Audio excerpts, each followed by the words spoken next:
In this Star Wars Outlaws video, I will be reviewing the Nintendo Switch 2 version. I will be showing you the Switch exclusive features, its frame rate, and comparisons to the PC version. This port is fantastic and I am super excited to share everything with you, but before we do dive into all of it, make sure you do subscribe to this channel so you won't miss any future Star Wars Outlaws videos. I've made over 100 of them and there are more to come. So, a year after its initial release on PS5, Xbox Series X and S, and PC, Ubisoft have brought Star Wars Outlaws to Nintendo Switch 2. It was announced a few months ago and it was met with a lot of laughter. Many people thought this was simply impossible and would be a terrible version of the game. In the past few days before launch, the games media have been absolutely vultures and attacked this game based on one person's opinion without any footage of the game. They claimed it was atrocious, and in fact it is the opposite. Not just myself, but many other people do agree that this is a phenomenal port for a very demanding game on a handheld console. Do not listen to the games media that have lied to you about this game for well over a year. They have continuously misled people about this game for well over a year. I've been fighting back against them and I'm so happy to share with you that Star Wars Outlaws on Switch 2 is a remarkable achievement. It is the same fully featured current gen game but on a small handheld device. Whilst cuts have been made to the graphics for performance reasons, it is the first game on Switch 2 to feature ray tracing. Seriously, it is still intact. Graphically, this version of the game retains the original game's look for the most part. It looks fine on a small screen size, and it does have a sharp enough clarity to it. It looks way better than those Switch 1 ports of open world games that we've seen in the past. This is probably what Switch 2 players would expect from a game that is as demanding as Outlaws. If not, it is better than expected. It runs at a pretty much locked 30 frames per second, and that's despite the demanding graphics and large open world areas. Ubisoft did send me out an early copy of the game for review, however I did actually purchase my own copy prior to that and received it before Ubisoft sent their own copy to me, so I just thought I'd mention that. Let's go deeper on the frame rate and graphics. I have some analysis and comparisons to show you. All of the frame rate analysis is done in docked mode to get the most accurate FPS readings, but the handheld mode feels shockingly similar and I'll have more footage on that later on in the video. In this section of travel and combat on Tashara, which is the planet that has the most content on, it's also one of the biggest, it is a locked 30 frames per second. Zipping across the open world, picking fights and doing more does not drop the frame rate. The same can be said when zooming into Mos Eisley. Despite the large environments and densely populated settlements, it is not a problem for the Switch 2 with this version of the game. As you can see, there are plenty of NPCs on the screen, they are doing lots of stuff, there is a lot of density and fidelity with just so many props and objects on the screen, and yet it doesn't sweat. Here is a side-by-side comparison to the PC version of the game that's running at 1440p, so a much higher resolution than the Switch 2, with high to ultra graphics on a 4080 Super graphics card. DLSS is set to balanced and there is no frame gen. As you can see, the game does not look as good on Switch 2, but the presentation is still intact for the most part. This is still a perfectly okay way to play the game. My PC at those settings runs at around 55 to 60 frames per second in the same area, so double what the Switch can do, but it's not locked 60 frames per second without frame gen turned on, which bumps up to around 100. Given my PC cost a lot of money, and this GPU alone is more than 300 watts, in comparison to the Switch 2, which is around 25 watts docked, you really can't complain with this experience.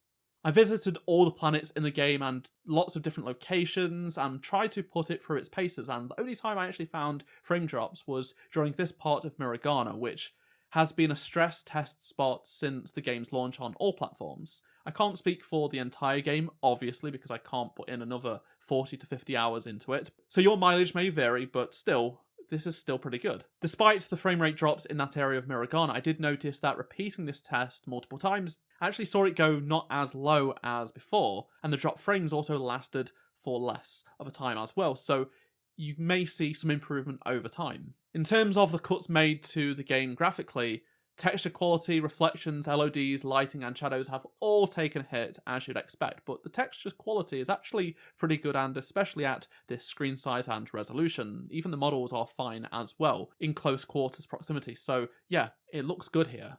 The reflections and shadows have taken a bigger hit. You will notice that the resolutions of the shadows are quite low, and the reflections aren't as good as the bigger brother versions. That said, it's ray traced, and for a Switch 2 port, ray tracing like this, it actually looks passable. You will be fine with this. The thing that has taken the biggest downgrade are the LODs. In terms of popping, it's actually not that bad generally, because there is a nice smooth transition from low poly models to the high poly models. That said, there are some far distant locations which are so low poly that do appear out of place and can be distracting if you are looking in the distance. That said, in most areas of the game, it's actually not that bad at all. It isn't really distracting. This is all a fair trade-off to get this game on Switch 2 running at 30 frames per second. I found Akiva to be the worst for pop-in due to the sheer amount of vegetation.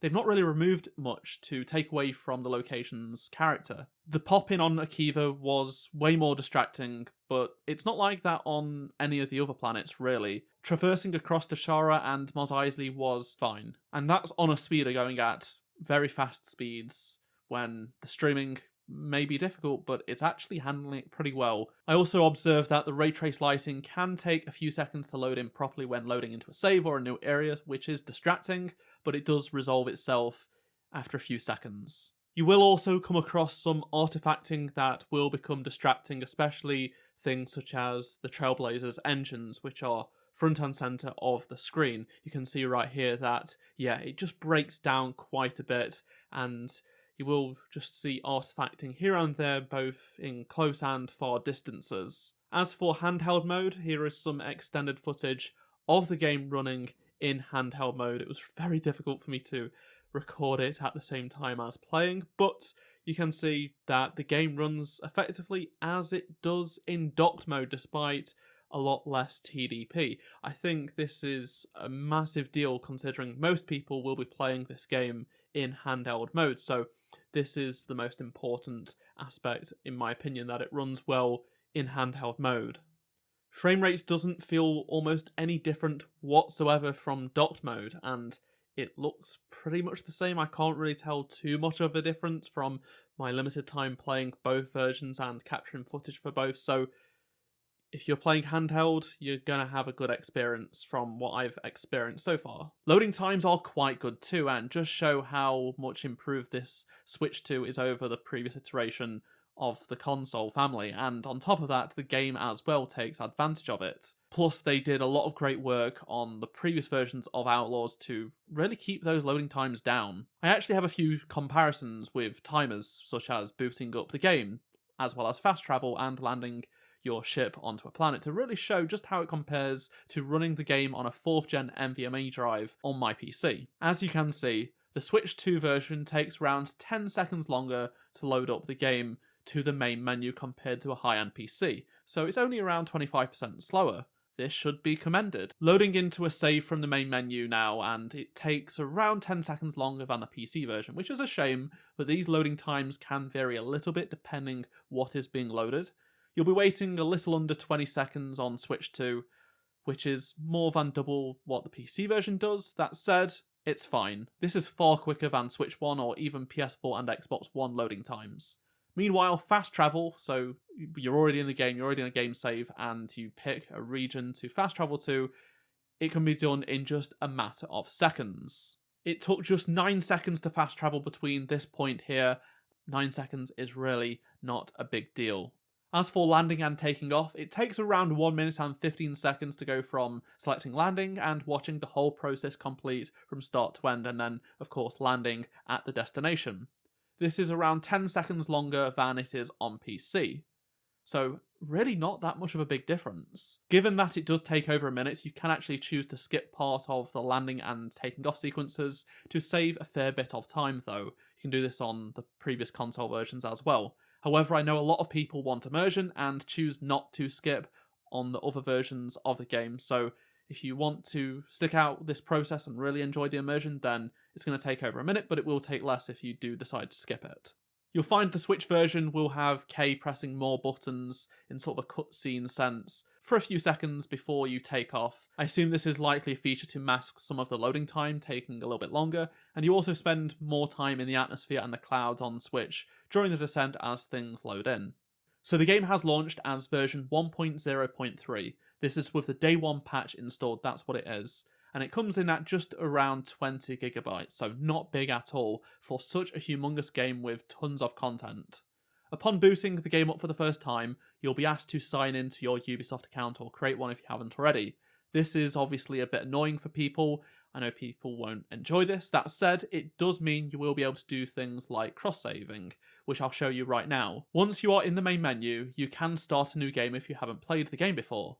Or you can use saves from your PC, Xbox or PS5. You will have to upload them manually first before downloading them onto your Switch too, so you need to go onto, say, your PS5 or Xbox or PC, upload the save that you want, and then you can download those saves to your Switch, as I am showing you right here. This is my story complete save from the PC version of the game, accessed right away on Switch. The Switch 2 version of Outlaws is still the same fully fledged game as seen on the other consoles and PC. It keeps settings like the FOV slider, the ultra-wide aspect ratio option, photo mode, HDR, and gyro aiming, which is just great for Switch users. On top of all of that, it actually comes with a couple of new features. If you want to change the jukebox in the cantina or minigames such as slicing, can all be done with the touchscreen. On top of that, accessing the customization menus and galaxy map can be freely navigated and used with the touchscreen. Same goes for photo mode.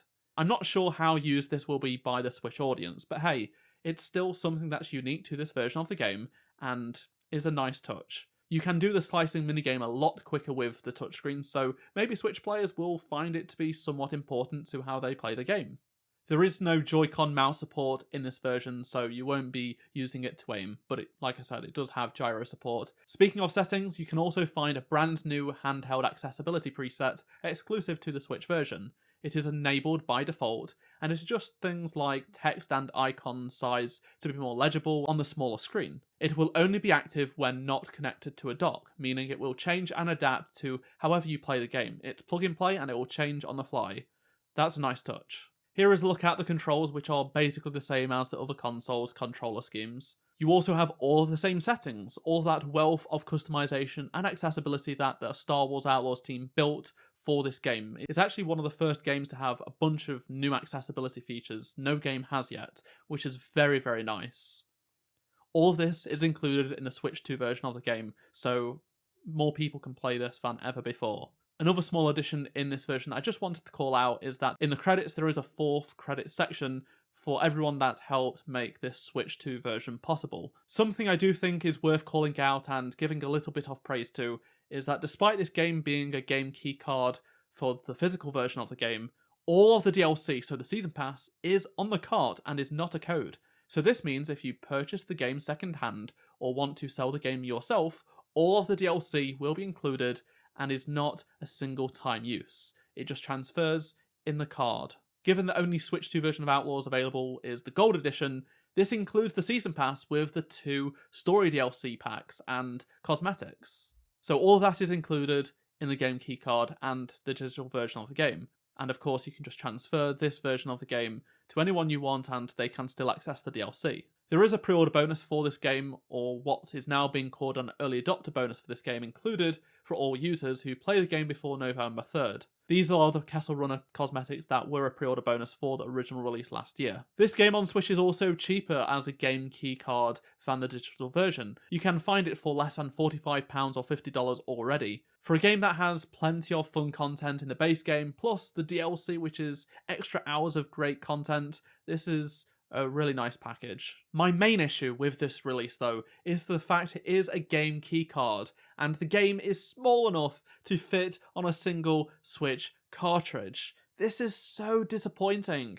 I don't need to tell you why game keycards are bad because everyone has done that to death for the past few months already. However, it would have been such a big win for this game to be physically all on the card.